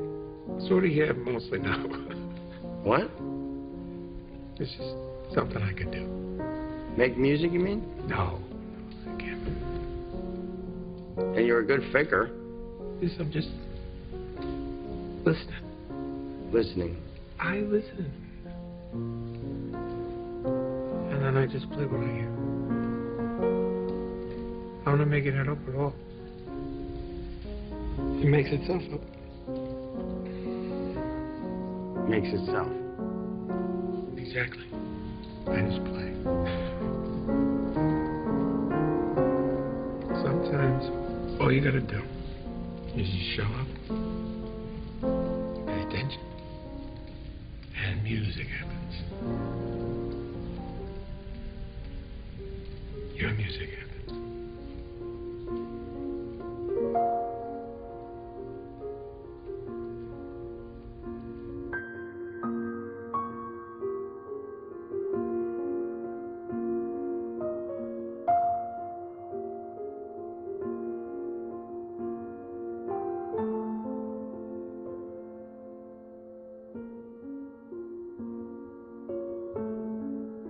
Whatever you're looking for in your life is there for you. It will show up where and when it's needed. It's always in your mind. Whatever you need to complete this project, whatever you need to create, it's all there. You can prepare and then let go. It's an easy trusting that everything will happen perfectly.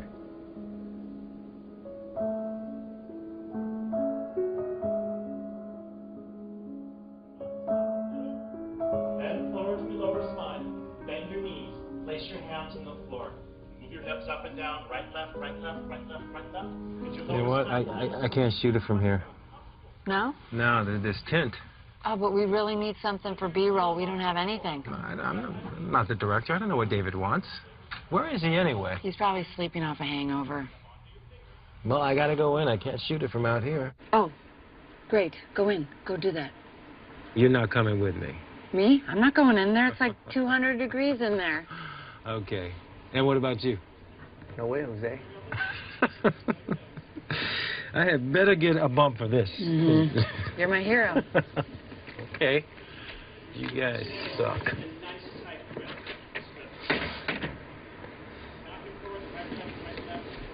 Hey, good morning. Good morning. I got up early. I was scouting locations. What? I found the most amazing spot overlooking the ocean. For what? For this? Yeah, for this. Really? It's a little bit of a hike, though. That's okay. We will indulge your creativity. You sound inspired, David. I am inspired. I'm making music, doing the down. What are you talking about? What is Rob doing in there alone? That's some crazy hot yoga torture. Yeah. I can't let him be in there by himself. Cover me, I'm going in. You're going in? Pick up your right foot in front of you. He's going in. I can't believe it. We live in a world in which all things are possible. There are no accidents. There's a divine organizing intelligence that supports all things.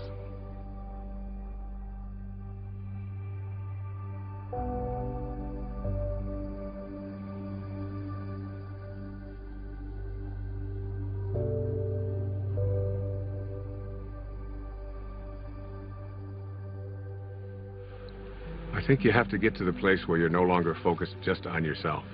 And the things that you really want for yourself, you begin to say, how can I want them more for someone else than I want them for me? And that's God realization.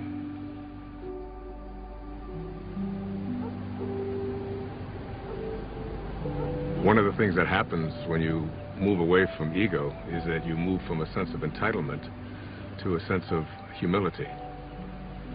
You realize you're entitled to nothing. That's just the ego speaking. So the fundamental truth is that you must be like what you came from. If you came from divinity, you must be divine. If you hold your hands up and say, these are the hands of God, then what does God do with his hands? God is just giving. That's all God knows how to do.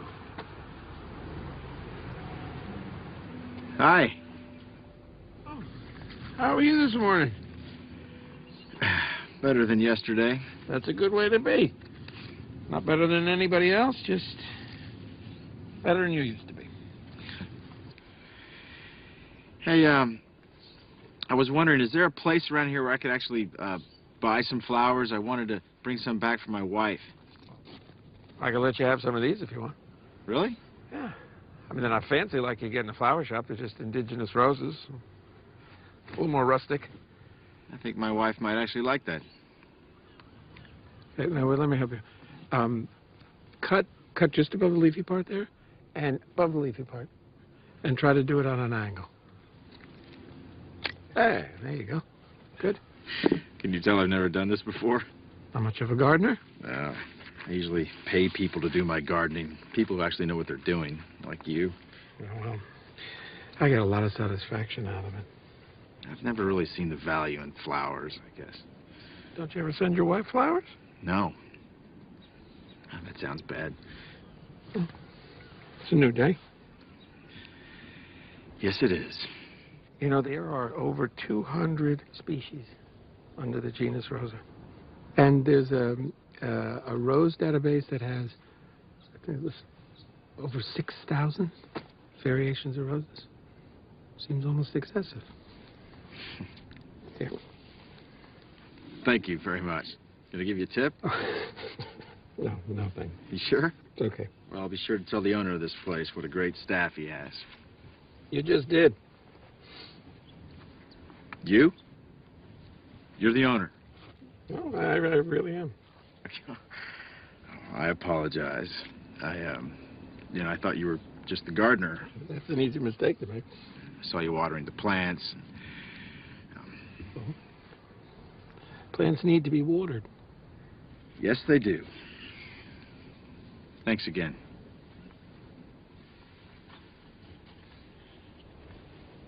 Can I ask you a favor?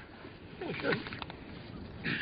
I'm here for a board meeting. Yeah, I know. You were at the House of Promise, right? Yes, and I've got to give this to the executive director, but I don't know what room she's in. Oh, I can find it. Well, actually, could you give it to her for me?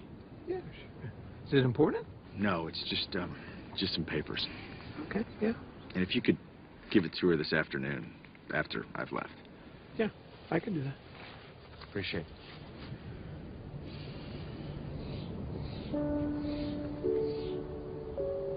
So you shift your thoughts from what can I get to how can I offer, how may I serve. If your attention is off yourself and about giving, the universe will respond by giving back to you. The universe will say, how may I serve you? But you have to be in a place of service yourself. That's when the transition is complete, when you move into that place that is without ego.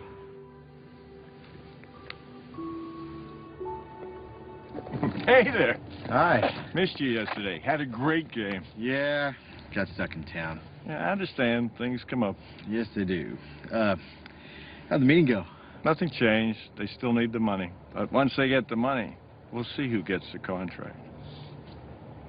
See you in the city. All right, see you here. Not so fast. Don't tilt it. No, we don't want to crush the flowers. That's very good. Oh, I'm telling you, you don't want to know how much these flowers cost. You know, it's the same florist the mayor uses. Now, oh, be careful, please. Thank you.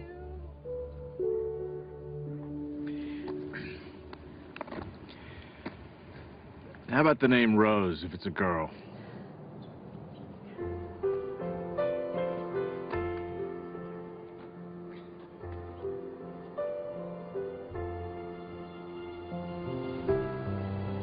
As we move into the meaning phase of life, it's not as if you no longer are ambitious. It's that you have ambition with meaning. You're ambitious about other things. So now your ambition is transformed into purpose, and you have to learn to become the observer and to step back. You begin to live in process, trusting where your source is taking you. You begin to detach from the outcomes. And that detachment allows you to no longer be fighting. It allows things to just come to you. And you're no longer being the person who's making things happen. You're allowing them to show up. The fight is gone.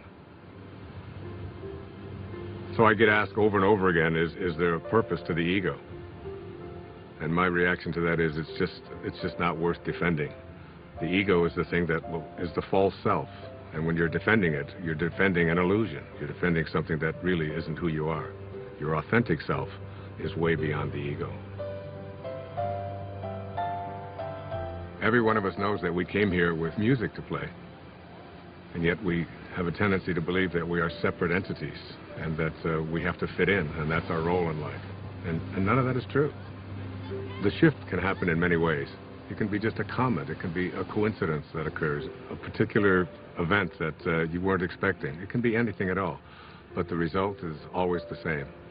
You begin to realize that you're not here to push life, to make it a struggle all the time. You're here to enjoy and to be living in peace. That's what happens when you're in the afternoon of your life. I was just thinking about all the things I have to do to pack us up to leave. Oh, yeah? I'm like a walking to-do list. I think 90% of my day is spent managing everyone else's life and all their problems. Uh-oh. You are very appreciative. It's not what I mean. I love taking care of you and the boys. I do. I love my family, but... But? When I paint, I go somewhere. I feel connected. I feel bliss. And you're good at it. I miss it so much. On the hike yesterday,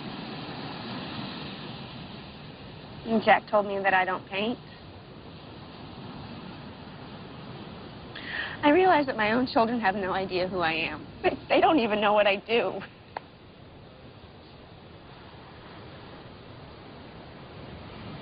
So do it. Really? Yes, absolutely. Thank you. I want to stay here. What? Just for a week. Right now, just this next week. What, are you thinking of leaving her all alone? Jason, every cell in my body wants to stay here just a little bit longer. I'm hearing you, but I have no idea what you're saying. I need to reorient myself. I need to find my way back, and I need solitude to do it. When you're a mother of 2 small children, you don't get solitude. Jason, you have to know I love you. And I love the kids, and I am still us, but I am more than this.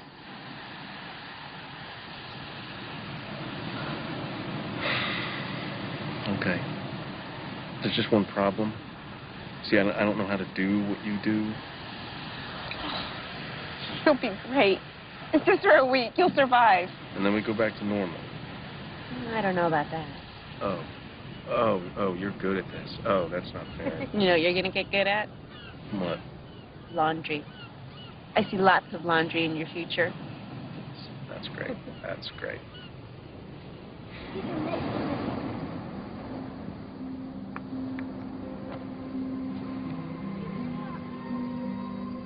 If you want to see the doors open in your life, you detach yourself from what the ego says, and you allow yourself to live from this divine place called spirit. And what Lao Tzu called the virtues, he said there are 4 of them. The first of these is reverence for all of life, which is respect. The second is sincerity, which is really nothing more than just honesty. The third is gentleness, which manifests itself as kindness in our life. And the fourth is supportiveness, which just manifests itself as service, offering service to others. Those are the 4 virtues. And Lao Tzu asks us to live by them. There's a great quote by the poet Hafiz. He said, even after all this time, the sun never says to the earth, you owe me. Just think what a love like that can do. It lights up the whole world.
Oh, David.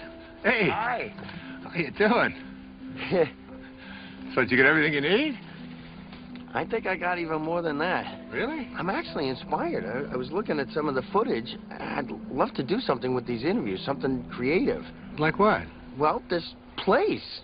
There's something happening here. What you're talking about, the people, themes, I think I can really do something with Wait a it. second. Wait a second. I thought you were just a technician on this shoot. Isn't that what I heard you say before? I guess not. I think I'm getting it. Well, you know, David, the point is we're all going to get it.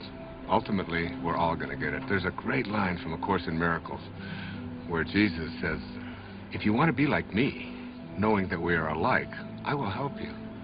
If you want to be different than me, I will wait until you change your mind. And you will change your mind. And really, isn't it the ultimate thing is, why should we have to die in order to get it? We ought to be able to get it while we're here. It's been a pleasure. Thank you, my friend. God bless you.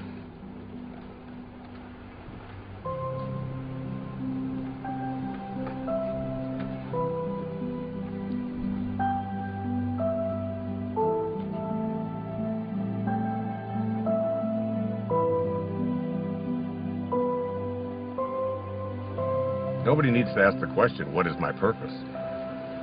It will always be found in service.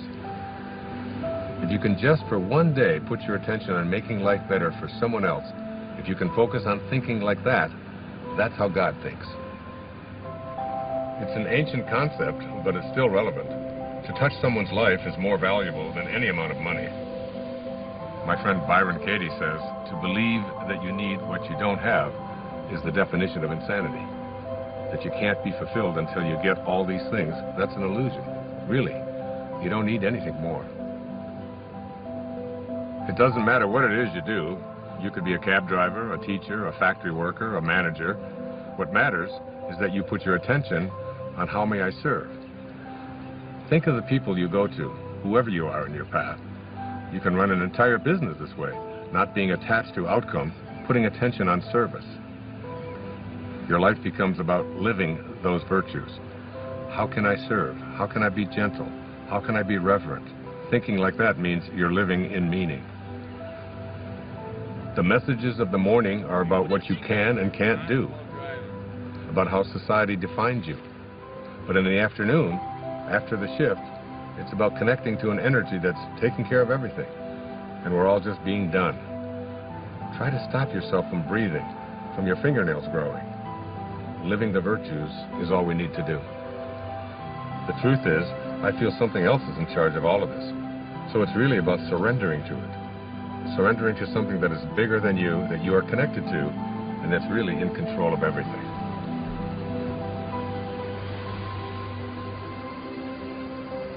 There's a place deep within us that wants to feel fulfilled, that wants to know that my life has made a difference, that I've left this place, this planet that I've lived on, better than when I arrived, that someone's life has been profoundly touched because of my existence. We all want that. It's not about age or about finding yourself. Wherever you are, at whatever age, you're only a thought away from changing your life.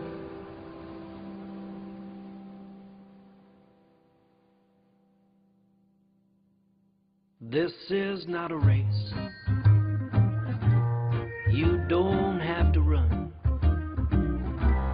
You might even slow it down. Take a look around instead of chasing everyone. Nothing to prove, no point to make. If when it's said and done, you know in your heart that your song is sung. Don't go with your song still inside you. Let it guide you every day. We all know that it's good to be humble, but don't mumble your life away. You could lose it all. You would still feel like you won. You might fall out of the sky, learn to fly just by reaching for the sun. No need to fret about regret. If when it's said and done, you know in your heart that your song is sung. Don't go with your song still inside you. Let it guide you every day. We all know that it's good to be humble, but don't grumble your life away. A little teamwork now. La la la la la. La la la la la. Low la low la low. Low la low la low. La la la la la la la. La la la la la la la. Low la low low low low. Low la low low low low. Rubber da scrub. Hobba de hoppa do. Hooba da hooba da hooba de ha. Hooba de hooba de hooba de ho. Don't go with your song still inside you. Let it guide you every day. We all know that it's good to be humble,